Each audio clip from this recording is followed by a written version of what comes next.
My माऊली नमस्कार। महान महापुरुषों की जयंतियां मनाने से हमारा चारित्रिक विकास होता है।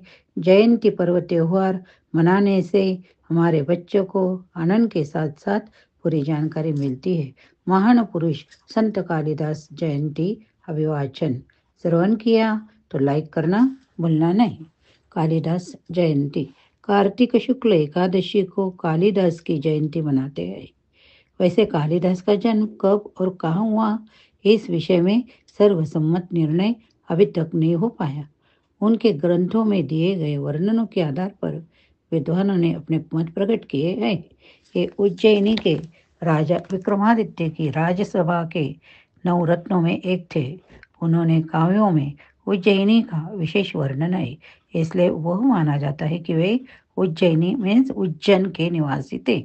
लेकिन कोई उन्हें कश्मीरी बताते हैं तो कोई उन्हें बंगाली मानते हैं।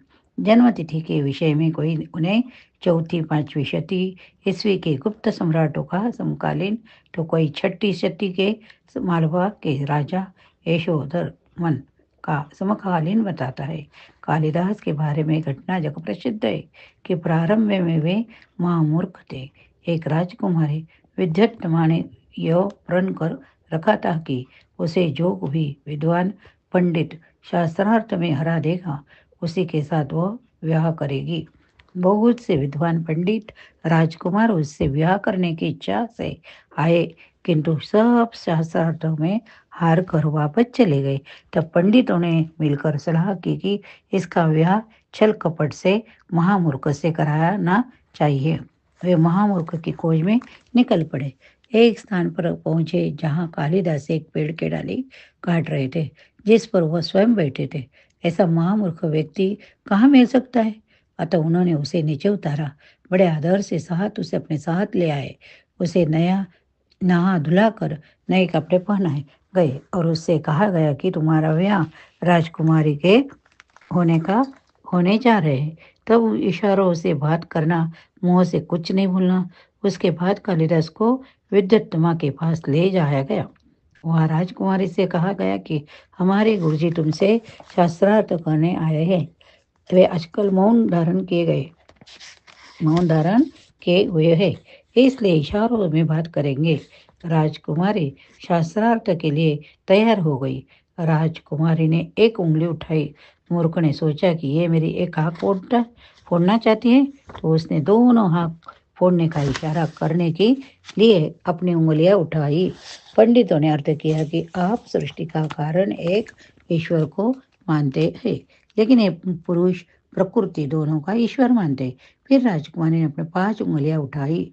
उसने समझा कि ये मुझे थप्पड़ मारना चाहती है, इसलिए उसने मौका दिखाया। पंडितों ने अर्थ बताया कि आप कहती है कि शरीर में 5 इंद्रियां बहुत बलवान है। इतना कहना है कि उन्हें ज्ञान द्वारा मुट्ठी अर्थात काबू में रखना चाहिए। इस प्रकार राजकुमारी ने अनेक इशारे किए, किंतु वहां बैठे पंडितों ने अपने पांडित्य के आधार पर उसकी पुष्टि कर दी। इस पर विद्युत्तमा हार गई। उसका विवाह कालिदास से हो गया। एक दिन बाहर ऊंट जा रहा था। विद्युत्तमा ने पूछा, ये कौन जानवर जा रहे हैं? उसने उत्तर दिया, उट्टू उट्टू उट्टू उट्टू। ये पंडितों के धोखे को समझ गई। वास्तविकता पता लगने के बाद उसे बहुत दुख हुआ। उसने कालिदास को घर से बाहर निकाल दिया, भला बुरा कहा। कालिदास को अपनी पत्नी के कुटु वचन हृदय में तीर की तरह लगे। अपने पत्नी को छोड़कर वे काशी चले गए। काशी जाकर कालिदास ने संस्कृत साहित्य व्याकरण का गहन अध्ययन किया। कठोर साधना स्वाध्याय से कालिदास अल्पावधि में महान विद्वान बन गए।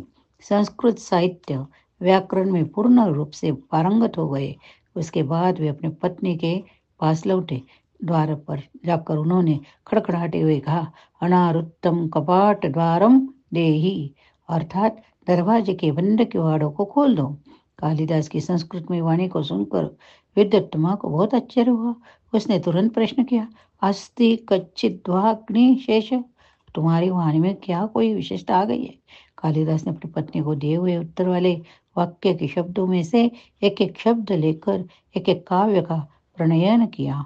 इस प्रकार एक महामूर्ख अपनी पत्नी के कारण प्रसिद्ध कवि बन गया।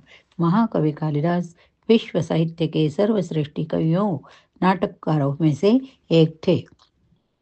उन्होंने अभिज्ञान, शाकुंतलम, विक्रमोर्वशीयनम तथा मालविका अग्निमित्रम जैसे नाटक, रघुवंश जैसे महाकाव्य, मेघदूत, ऋतु संहार तथा कुमार संभवम जैसे खंड काव्यों की रचना की।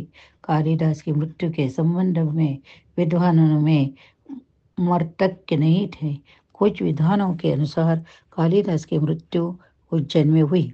उनकी स्मृति में शिप्रा नदी के तट पर उनकी समाधि बनी हुई, जबकि एक जनश्रुति के अनुसार कालिदास की मृत्यु उनके साथ तथा कथित मित्र सिंहल द्वीप के राजा कुमारदास के राजधानी में एक वेश्या द्वारा धोखे से विषपान कराने से हुई थी। कुछ भी हो, प्रत्येक वर्ष उनकी जयंती पर साहित्यिक संस्थानों द्वारा साहित्यिक गोष्ठियाँ एवं कवि सम्मेलनों का आयोजन किया जाता है। हमें भी कालिदास जयंती मनानी चाहिए। इस अवसर पर कालिदास के जीवन चरित्र, उनके द्वारा रचित महाकाव्यों, खंड काव्य एवं दृश्य काव्यों से अवगत होना चाहिए। उनके जीवन और काव्यों पर भाषण, वार्ताएं, वाद विवाद प्रतियोगिता का आयोजन करना चाहिए। कवि के श्लोक, सूक्तियाँ आदि भी प्रदर्शित करनी चाहिए। इससे बालकों को, युवाओं में साहित्य के प्रति रुचि बढ़ेगी तथा उनकी सृजनात्मक प्रतिभा का विकास होगा।